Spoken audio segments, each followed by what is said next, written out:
whether it's science fiction, romance, or, well, any of the other ones. Why is a genre so popular?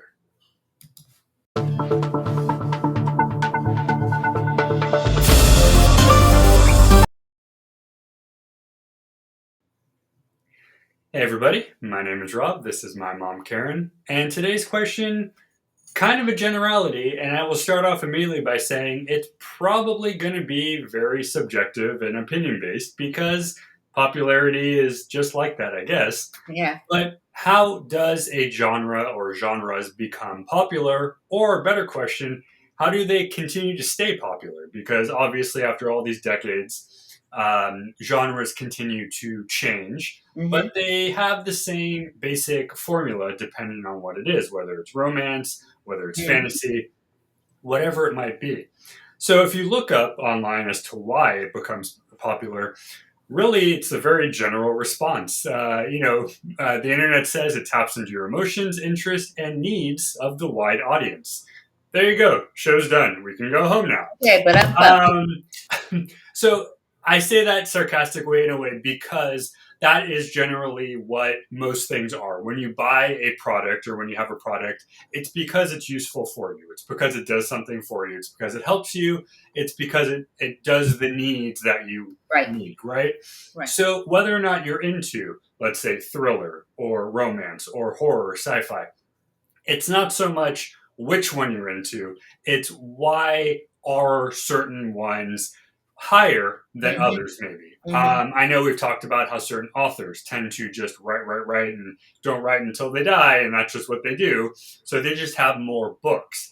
Is that a reason behind it? Possibly, because if you have more product, you may be in people's faces more, right? Mm-hmm.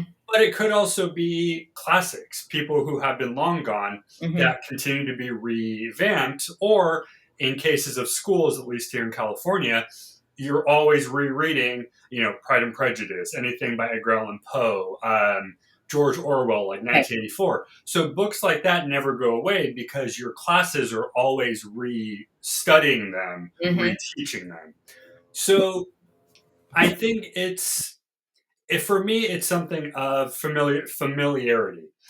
Do I enjoy reading it for fun, and do I get to the end of the book and go, that was well written? That to me makes it more popular than if somebody says, here, this is a Oprah book, read it because a billion people are reading it. I don't know if that's necessarily popularity. It might be popularity physically for the fact that a billion people are reading it, but does it mean that it's popular otherwise? You know what I mean? It's Yeah. I don't know. I so, don't know.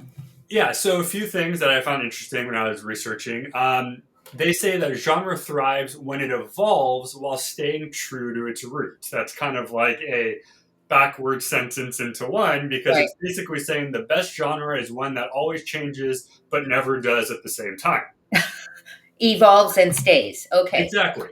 But but when you look into it more, you realize what it means. They might blend genres together. So you might have what's called romantasy, which is a romance fantasy book. You might modernize the tropes. So instead of being old school medieval, you might have the same story, but maybe, in present day New York Mm-hmm. City instead. So you have stuff that you can do there where it doesn't change the format, but it Right. changes the visuals. So is there a genre that you find yourself drawn to?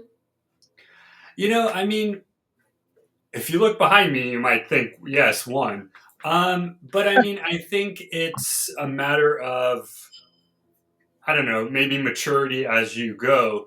Because I can reread many stories that I liked from science fiction and such, but it's not necessarily drawing me in as much as nonfiction would now. So generally, I Mm. like learning about history and science stuff like that because it's, I don't know, in a weird way, it's comforting to learn about the past and see Mm-hmm. where we've, gone. Um, but yeah, I don't know. I don't know if there's one specific genre, so to speak, that I will always go to. I think for me, it's more of like, I want to read something, relax, unwind, what's on Libby today that I might want to check out. Right, Just kind of one right, of those. right, right. Is there one for you? I know you're doing various. Is there one for you that you? Well, if we talked about this a year ago, I would have said, "Oh yeah, absolutely." I personal development. I Right. just go in that direction. Whatever it is, I underline. I want to get motivated. Now there are multiple genres. I guess I still every so often, not so much, pick up a self development or personal development book. However, I'm really finding myself drawn into the what would be called women's romance fiction, which Okay. which tells a story over 10 books. So you literally go in and you just keep learning, and it expands and expands and expands, and you feel like you have walked into an entire new world. And for me, that just allows me not to be in my head, but outside of my head in somebody else's heads, so to speak. There you go. And I'm loving that, which is so interesting because, I'm older. Or so can you think of a time when a certain genre seemed to dominate pop culture? Um, Always, and it will always forever.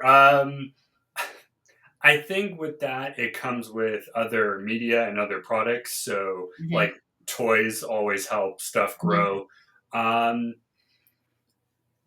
if I remember well, 90s had a lot of kind of Stephen King, but also a lot of fantasy. I'm not sure if it was prior to that as well, because obviously a lot of these writers have been writing prior to Right. me being born. But from what I remember, in the 90s, you did have a lot of magic and fantastical stuff. Not to say you don't now, but I think there was a different viewpoint and it was a little more maybe happier time frame. And people like that kind of thing. I mean, Maybe it's dropped off a little bit as it used to. I I mean, don't because know. I'm thinking Look stuff back. like Lord of the Yeah. Rings, Harry Potter, I all was that just, stuff. yeah. It's still popular, but I think there was a time when I was younger that it was super popular, and that's all you saw billboards everywhere, and it was just the books were all over the But in the place. past 10 years, I think it's 10 years, you think about all the, I don't superhero movies from the Black Panther to Aquaman to That is true. I mean, I I mean, guess they in a just take, way. and they're now promoting something called Thunderbolts, which So looks I mean, in a way, because obviously comic books and graphic novels are its own right. thing in itself.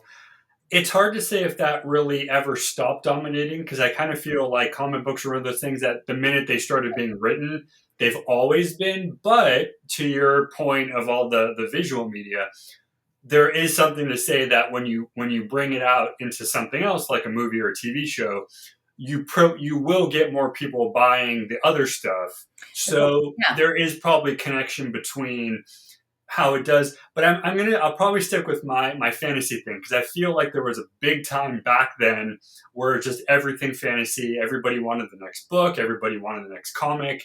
Um, but yeah, it's a hard one because I think it Yeah. always dominates. It just depends on where you are, what you're watching, at that given moment, I guess. Because right now, I mean, isn't I've never seen it, so but Game of Thrones. What kind of, is that a, So that would be fantasy. I know there was like a new one that just ended a couple years ago. The original one I think is now like 10 years old. It's real. I mean, and it's funny because you look at it, you go, "Oh, it's new," and then you look at the date on IMDb, and you're like, "No, this isn't new actually at all." Um, but yeah, I mean, he stopped writing his books a right? while ago, and then they, made the show. So that was kind of the opposite. That was kind of him going, "Okay, I've done my series. I think I'm done with that. Whatever. Now fly Right. away and do what you want, I guess, with it."